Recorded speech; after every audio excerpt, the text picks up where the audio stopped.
It is called, or it's termed, the most beautiful.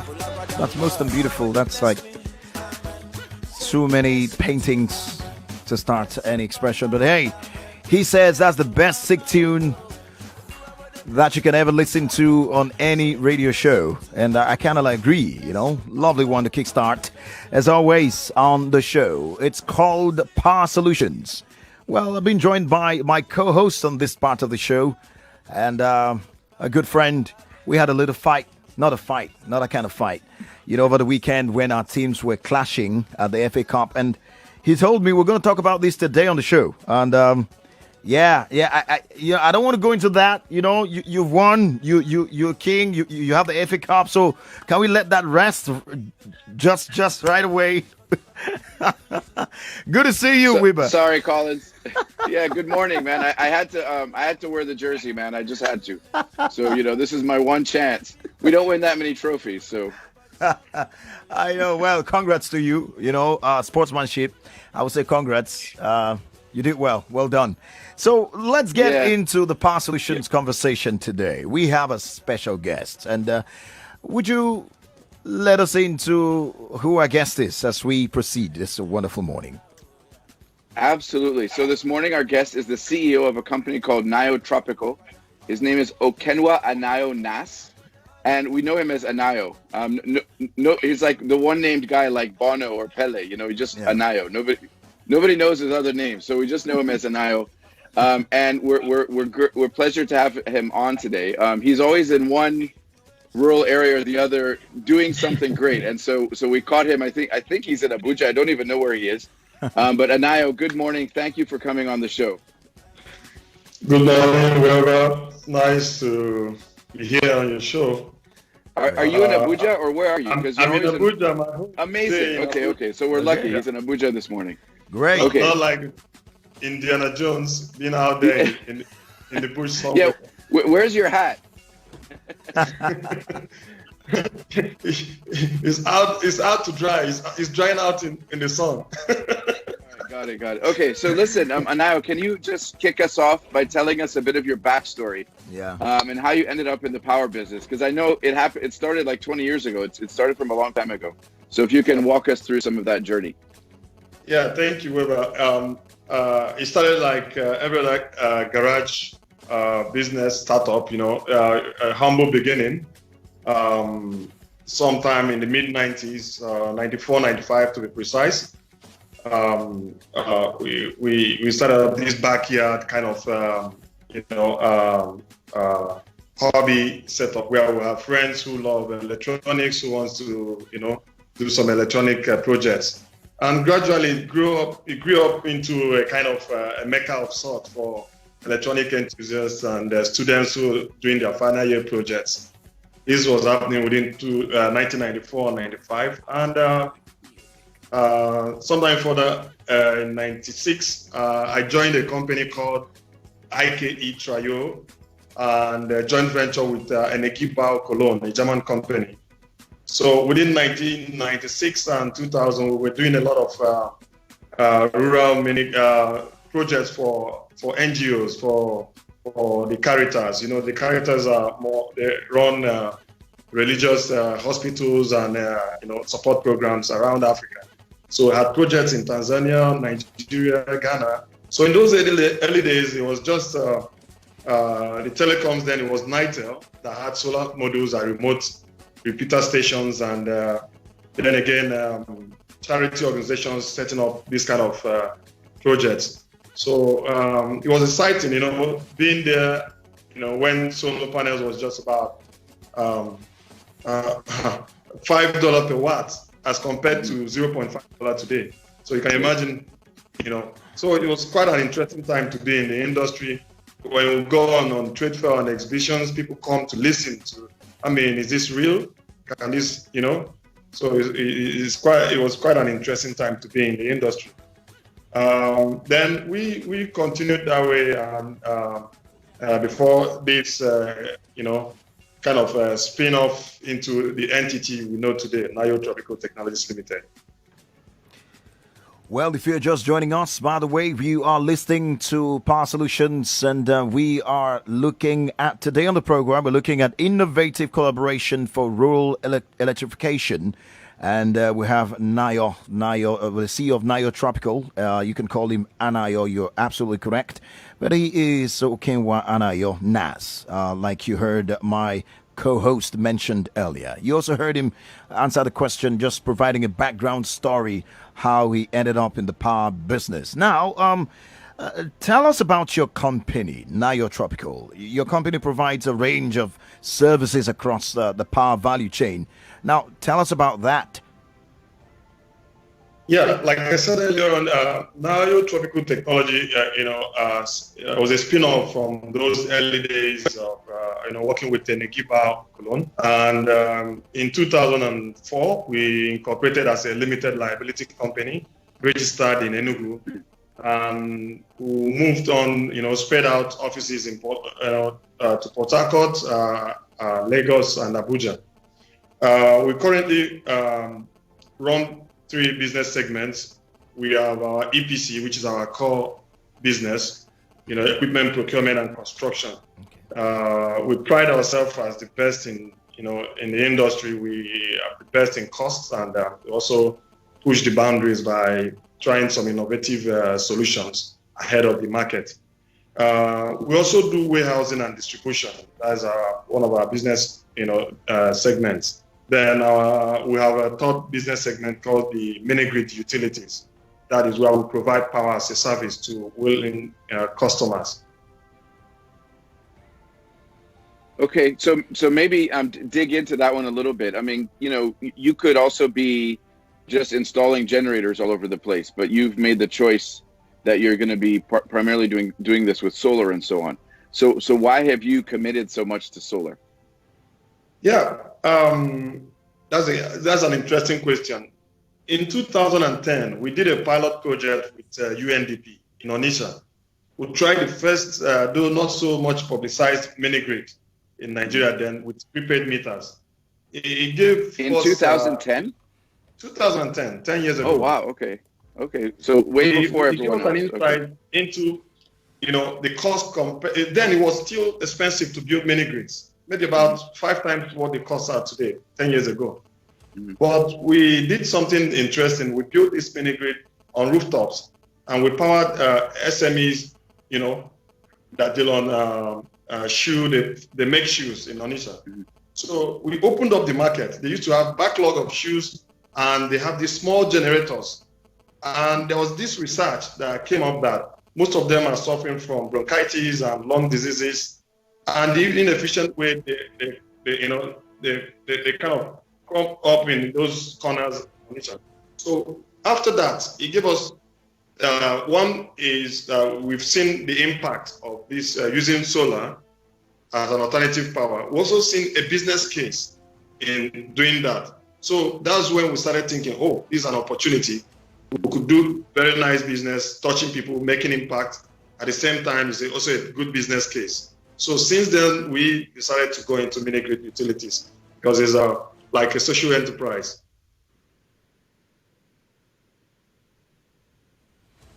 All right, great. My next question to you would be you just responded why you went into solar, and I would like to know, how has the sector evolved in the last 2 to 3 years? Is solar gaining popularity? Yeah, sure. For us in the industry, 2018 to 2025 is the golden years of solar. One is that the prices dropped by over 300%, the sharpest it has done in the past decade. Within 2018 and 2020. And again, there's a whole lot of interest moving. Governments, NGOs, everyone now feels it's high time we do something about the environment. Then again, locally here in Nigeria is a case of life and death for businesses. You need power to run your business, and you don't have power. It's a case between profit and loss, and it's a case between closing shop and keeping your doors open. So it's a unique convergence, an opportunity that we're witnessing or we're being part of in this decade.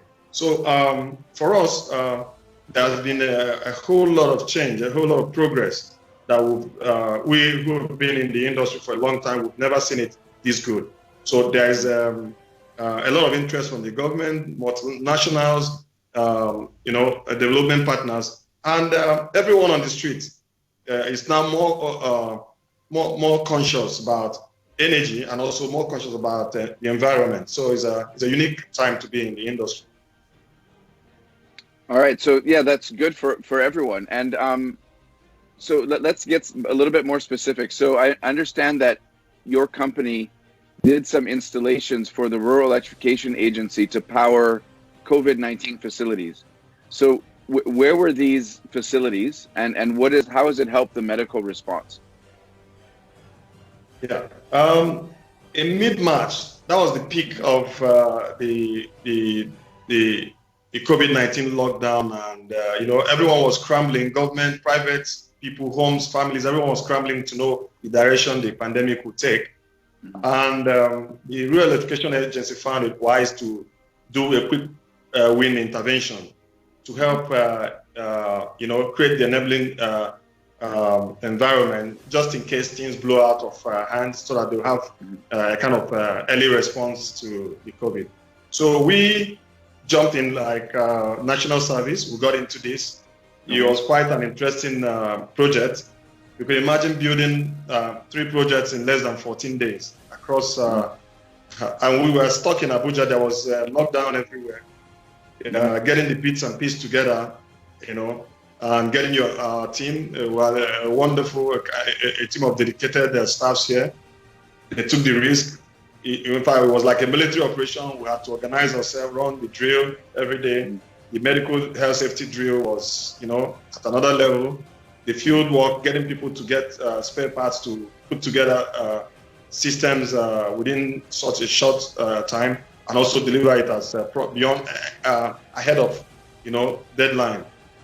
It tested our how far we've gone in our EPC, department. We did very well. We were able to set up those 3 sites within record time, 14 days.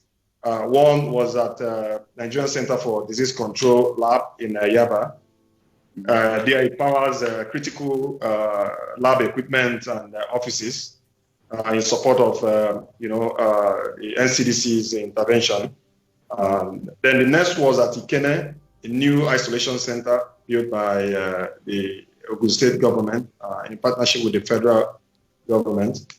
Then the third one was in Ogun State, in Iberekudu. Iberekudu is just a few kilometers away from, the state capital. So these 3 facilities, the other 2 are meant to power isolation centers, at least give some comfort to those who are admitted in isolation centers, the basic lighting, power up test kits and equipment. Basically provide a level, because power gives all the comfort you need, being in the dark in the middle of nowhere, and on certain times. So that brought a lot of comfort and succor to the early interventions within March and April. And fast forward 4 months down the line, we're still getting very good, positive feedbacks from the field, how it has helped medical practitioners, carry out their job in those isolation centers. Solar indeed is gaining grounds. If you listen to that, in case you are just joining us, you are listening to Nigeria Info 99.3. We're live on Power Solutions, and we do have Anayo, who is the CEO of Nayo Tropical. Well, we're talking about innovative collaboration for rural electrification. And my next question to you: undergrid, mini-grid, what do these things mean? What could you explain that to my audience? I'm asking you this because I know that you made history. Your company recently made history by installing Nigeria's first undergrid, mini-grid in a place somewhere in Ogun State. Tell us about what this means, and you might want to touch about that feat. Thank you. The term mini grid is a broad term that tends to identify a small area, a kind of captive, cut out from the rest of the area, either located or embedded within a community, an existing community, powered by a grid that is generating power within embedded power. That's the easiest way to describe it. But furthermore, if you're to dig deeper, there are different types of a mini grid. That's what we call the remote rural mini grids for last mile locations like a remote village that have never seen electricity before. Okay. What is unique in the new projects we're talking about, the interconnected mini grid or the undergrid project, is that it is uncharted waters in many ways. The technology is typically the same with a little tweak here and there. But while I say it's uncharted water, is that it's been in the news for decades. Issue of quality power and higher tariff. So it's been like a chicken and egg thing, and the discos on one side wants to provide. They want their investors need more better cost reflective tariff to improve to incentivize their investment, to bring in more money to upgrade the infrastructure and deliver better power. The customers on the other side want better power first. They want to test the better power first before they now agree to an increment. So this bottom backfire has been going on for decades. So what we've been able to do is to prove that it's possible that the off-takers, that's the customers, will accept to pay higher tariff if they get better quality of power. So that's what we're able to achieve. And uniquely as it may be, we achieved it using solar energy, clean, reliable power, embedded within the community. At this phase of this project, we decided to run standalone first to test the demography, to understand the power usage and others. Then later in the future, we could now integrate into taking some power off peak hours from the grid. That is our unique arrangement with the distribution company. IBEDC has been very, very, very cooperative and open and forward thinking, and the way they worked with us on this project, and I have to commend them again. It's been like a dog relationship all this while. People always, those of us who are in the mini grid space, we always fear relating with the discos. But again, that's what another takeaway from this project. Being able to test a relationship within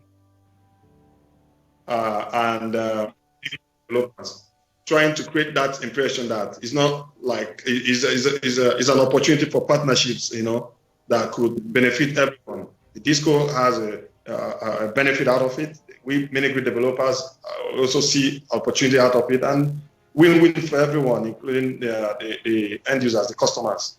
So that's the uniqueness of the interconnected mini grids. I will go on and on, but I don't know how much time we have. But I can. Let me just ask a follow-on question. So I mean, you've already mentioned Ibadan Disco, and that, in like you said, I mean, many of the mini grid providers and the discos in the past were seen as competitors, and now there's a lot more collaboration and all that. And what you've set in place is the first example of that actually operating. So who are some of the other partners who made this happen? And then also, when this was first raised with Ibadan Disco, what was their response? Were they open to it, or did it take a while to get them on board? Yeah, thank you very much, Wiebe, for that. RMI, Rocky Mountain Institute, did the groundwork. In fact, a lot of thanks goes to RMI for doing the hand-holding. They helped to create the clarifications on regulatory issues and doing the technical and financial modeling that seems to to get everybody on board. So RMI did quite a lot of work and a whole lot of work on getting us to agree on when things, run into bottlenecks. So we're so grateful for the efforts from James and Sashi. These are our partners from RMI who work together on this project with. And the Rural Electrification Agency also played a very important role when it comes to, regulatory interface with NEC. And again, NEC being the regulator in this case, they lived up to the day. The team at NEC were forward thinking. They saw an opportunity. They gave us all the support we needed. Typically, most developers run from the regulators because we feel they're there to, store your effort or your business. But I tell you something, if you get this sorted out, it gives you that comfort. Long-term investors love to see your papers intact. So you really need to run by the regulators, and you end up finding out that the type of regulator we have today at NEC is not a witch hunting regulator, but an enabling one. A great thanks to the team at NEC. They've been very helpful all through the 3 years. We've been on this for about 2 years now, since late 2018. So it's been a long time coming. Most of the time was on getting the agreements, the tripartite agreement sorted out. The engineering, as I said, is typically the typical mini-grid design, with a little tweak here and there to integrate it into existing distribution network. Wow, great. Time is fast spent, but I have one more question for you, and I'm sure Wiebe has got another. But let me take my first. And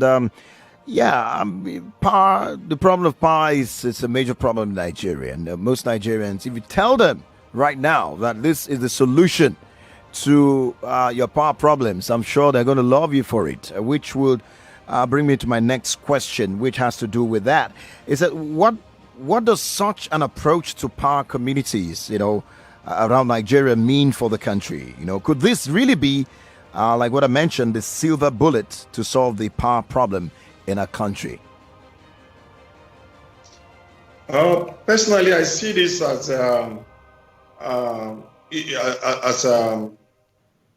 one of many solutions that will, help handle the big power problem here in Nigeria.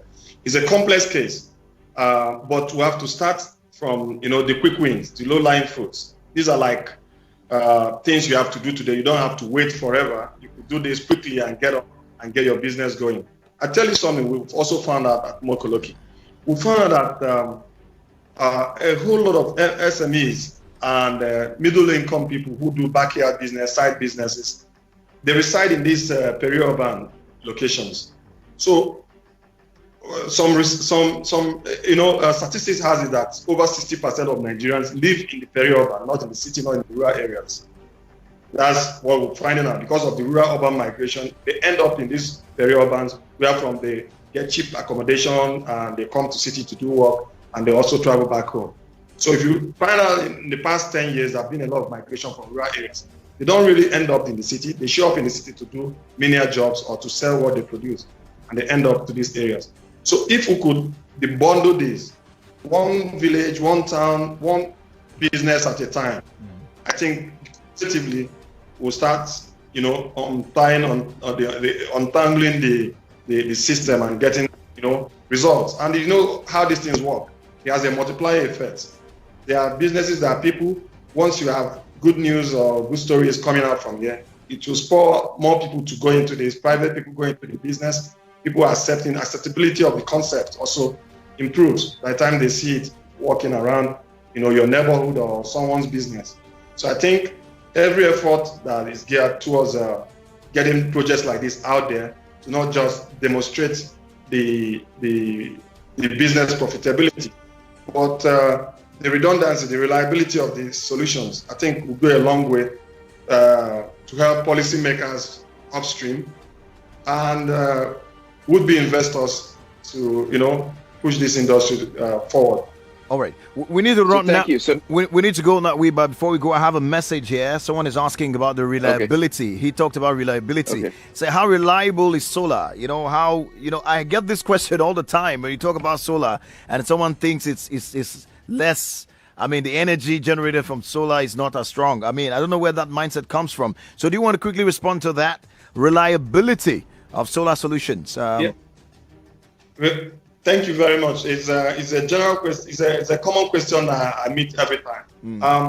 Reliability depends on two things. One is the quality of the hardware.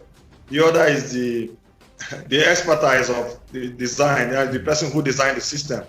So the hardware has to come from quality suppliers, and they are out there, though a little bit more expensive than typical you find in the market. Then the skill set of the installers or the would-be person who designed the system has to be up this level, so that you won't sell. Everything has its own specification. So once you play with those specifications, you run into trouble with solar. All right. We about to take us home. All right. Thank you. So Anayo, thank you so much for coming on today. And again, you mentioned it briefly, but the community we were talking about is Mokoloki in Ogun State. Right. And again, this is a history-making, solar installation there, in collaboration with the DISCO. So thank you very much for your company's willingness to take this on. And to the listeners out there, it's one more solution that I think is going to help us solve this intractable problem. So thank you so much, Anayo, for coming on the show. You're now free to put your hat back on, go to whatever bush you have to go to put the next one in, and help power up Nigeria one community at a time. So thank you for what you do. Thank you, Wiebe. Well, that's it for Power Solutions for today and this week. Next week, we'll be here again on a Monday to have yet another conversation with yet another guest. Thanks, Dr. Wiebe Boer, for coming again. And congrats. Enjoy it while it lasts, until the next time. I beat you, just saying. Okay. That's much, guys. The show is over from my part. Joyce will take over right after the news. In the meantime, wouldn't you rather stay tuned to a station that cares about you? Well, I would if I were you, but I'm not, so I'm asking you to do just so. My name is Collins. Teke. Bye for now.